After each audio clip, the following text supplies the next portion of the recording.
Here's a case out of the U.S. Supreme Court. It was decided in 2021, and it's called Google LLC versus Oracle America, Inc. Here are the facts, as simple as I can make them.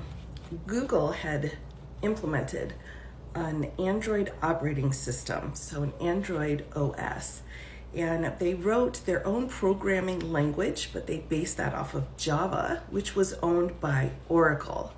See where I'm going? We've got some copyright questions coming up.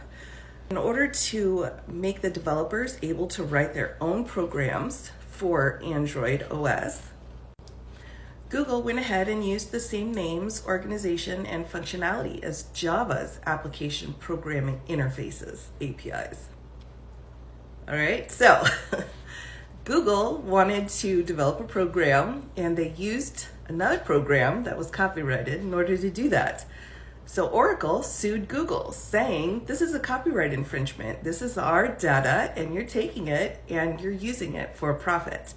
All the way up to the U.S. Supreme Court it goes. And the U.S. Supreme Court has to answer two questions. First, do copyright protections extend to a software interface? And two, if they do, does the petitioner's use of the software interface in the context of creating a new computer program constitute fair use, which is that little exception under the copyright law where people can use copyrighted things just a little bit in order for there to be fair usage. So here's the court, and we have a 6-2 decision, and Justice Stephen Breyer wrote the opinion for the court.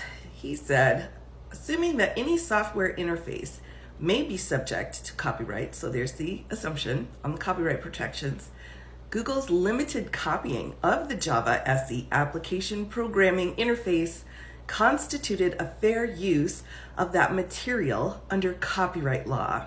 After doing a 4-part analysis on fair usage, they decided Oracle could not sue for this. This was a fair usage by Google. There are 2 dissents, 1 dissenting opinion, and Justice Thomas wrote in his dissenting opinion that he was frustrated because they didn't address the issue of whether or not a computer program like this can be copyrighted.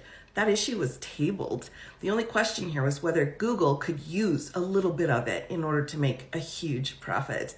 So there you have it, a very interesting case regarding copyright and software programming.